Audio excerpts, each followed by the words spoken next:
Alright, so this phone right here is $750. It has a Snapdragon 888 processor. If I go to my display settings over here, you can see we have up to 144 Hz refresh rate. It also has other powerful features such as super fast charging. And again, all this for $750. So in this video, we're going to dive in, look at this phone and see if it's a viable alternative to a Samsung Galaxy S21 Ultra, which is much more expensive. It even has a quad camera system. That's 4 cameras. 3 of them are 64 megapixels each. So let's look at the performance, let's look at the camera, let's look at all the other features of this phone and see if it is a viable alternative or not. Let's dive in.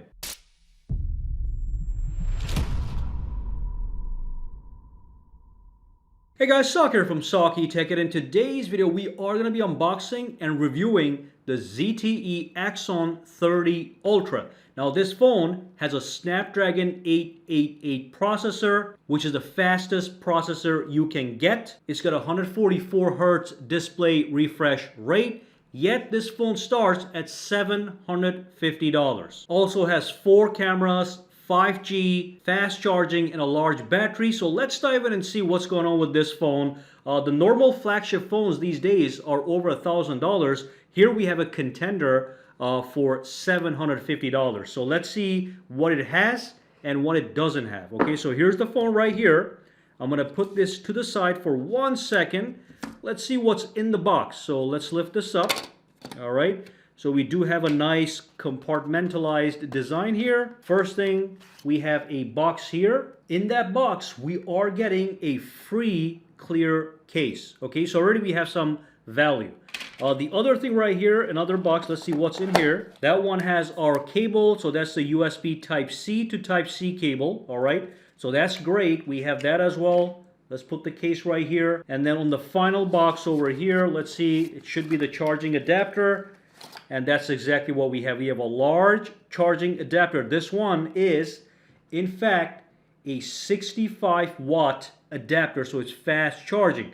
So that's all the contents. You get a lot. Let's look at the main dish and see what's going on with this guy. And I did forget to mention, it also has a USB Type-C to 3.5 millimeter adapter in the box. All right, so here we have it. And right off the bat, I'm going to tell you guys, I'm loving what I'm seeing here. We have a matte finish. All right, I'll let you know, this back here is Gorilla Glass 5 construction. We do have a quad camera setup. I'll let you know, we have 3 64 megapixel cameras. So we have a standard camera, we have a wide camera, and we have a super wide camera. They all have 64 megapixel sensors. And then at the bottom here, we have a telephoto camera, which is going to give you 5 times optical zoom. Now that one happens to be 8 megapixels. And you have this nice little design here that houses all the cameras. It says Neovision photography. Okay, so that's that. Let's do a tour. Nothing on this side. I'll let you know, this is all metal. Okay, so it's aluminum. On the top, we have 1 microphone. On this side, we have the volume rocker. We have the power button. And then at the bottom, we have the USB Type-C. We got that speaker. And of course, we have the SIM card tray right here. So let's turn this on for the first time, set this up, and talk about some of its other features. And I do want to mention that the phone does have dual stereo speakers, one at the bottom and one is built in the top inside the earpiece. All right, so this is what you see when you first start the phone. We're going to pick English. We're going to tap on start, okay? And then what it's going to ask me to do is it's want to connect to a mobile network. We're not going to do that. We're going to skip this. And we are going to connect to Wi-Fi. So let's connect to my Wi-Fi here. We are good to go. It says getting your phone ready for the setup. It may take a few minutes and we are good to go. We do have the options to copy apps and data from another phone. If you want to do that, you tap on next. I'm going to say don't copy. We're going to do a brand new setup.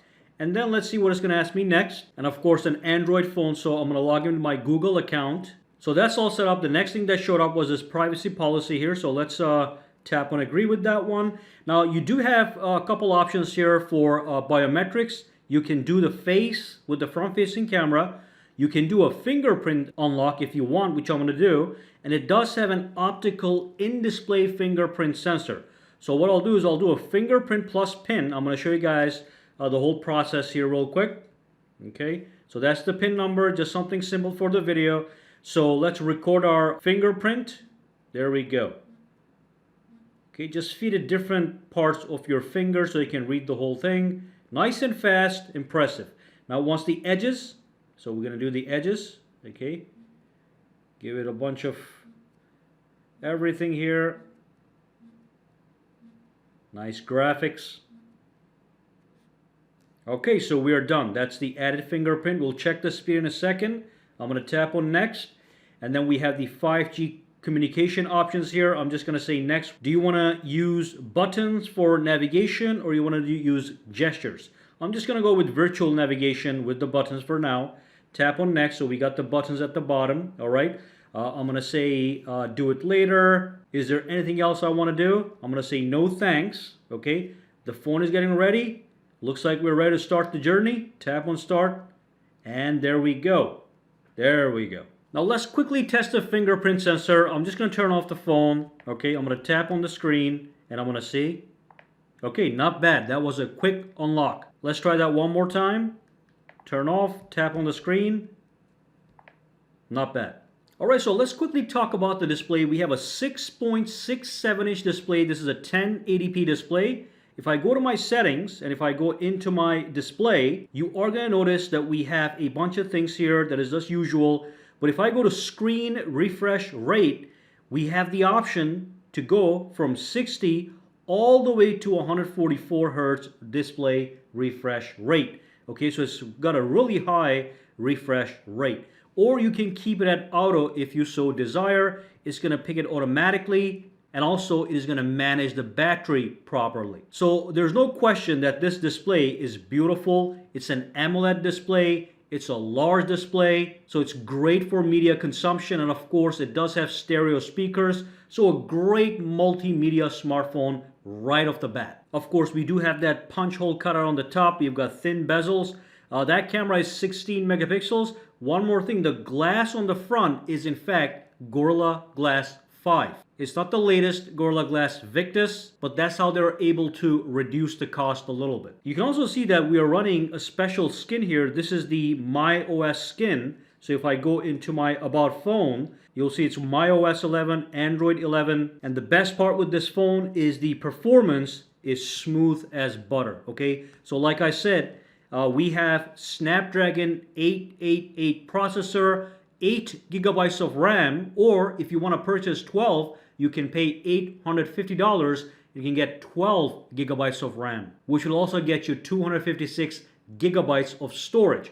So super fast processor, the same exact processor you find on a flagship from Samsung or whatever. It's going to play games without a hiccup, super smooth, super fast. Everything's going to be fast and snappy. With the high refresh rate, it's going to be a super smooth phone.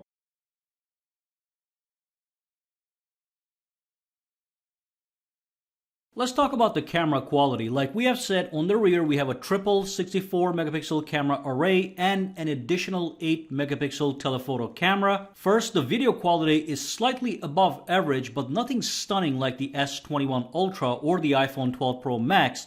The stabilization is not as smooth as true flagships offer, nor is the overall picture quality. It's not bad, but not great either. When it comes to photography, it does take some sharp photos with several options such as ultra wide shots, and even 5 times optical zoom shots. And again, the final photo quality is certainly above average. It isn't quite as sharp and crisp and color accurate as other smartphones that cost over $1,000. Remember, this phone is $750 in comparison. It is an acceptable camera for many people, but those that demand the highest quality will look elsewhere. Now, when it comes to the battery life on this smartphone, it is exactly what you expect from a 4600 milliamp hour battery. It does last you a full day, maybe not with heavy use, but you do get a full day with medium use. That's watching videos, playing a couple games, browsing, checking messages, TikTok, and all that nonsense. So you can see right over here, I have 72% battery life right now, and that's going to give me 11 hours and 55 minutes of battery based on my usage patterns. Now, another huge thing with this phone is the fact that the charging is very fast. So with the 65 watt charger, what I'm getting is a full charge from a dead battery in less than an hour. I got it at 55 minutes. And in 30 minutes, I had 50% battery life. And also you get a cool animation that shows you how fast the battery is charging as it is plugged in.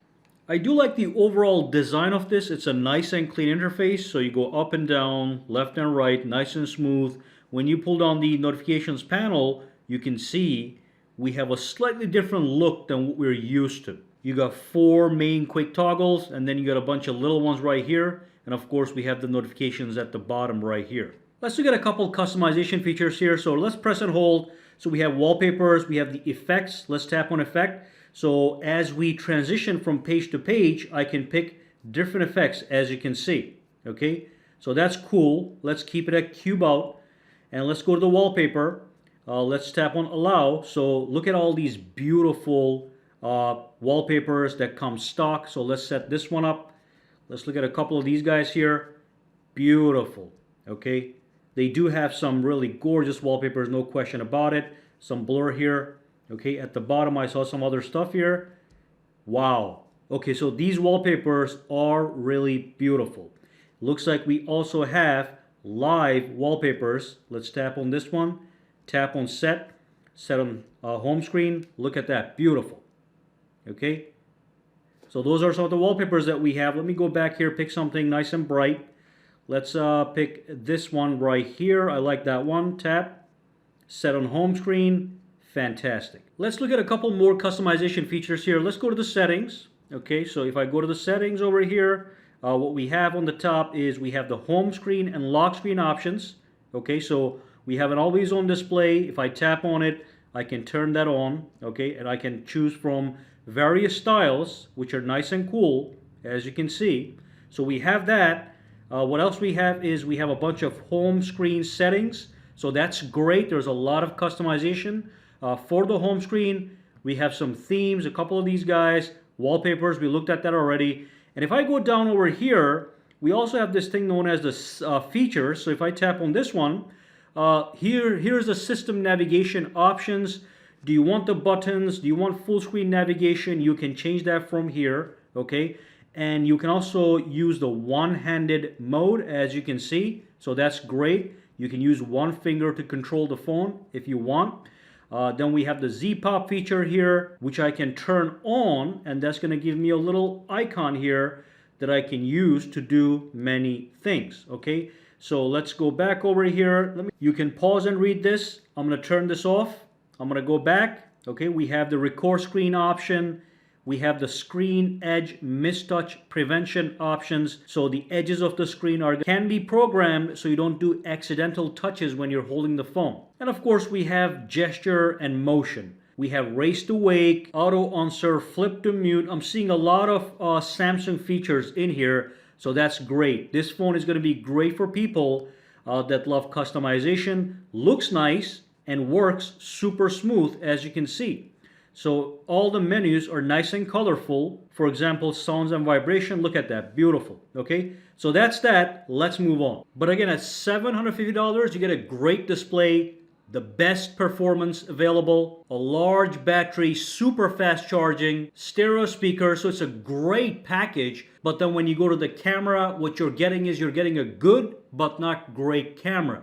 And like I said, the software is pretty nice. It's highly customizable. You have some nice live wallpapers and overall nice and modernized look and feel. And certainly smooth as butter. And also when it comes to the build quality, it's going to be Gorilla Glass 5 instead of Gorilla Glass 7. And then you're missing a couple of those flagship features, wireless charging, IP rating. So overall, I think it's a great balanced smartphone that gives you a great display and great performance for the price point, minus some of the amenities. All right, so if you have any questions, comments, or concerns, drop them down below. Let me know. For now, guys, have a fantastic day.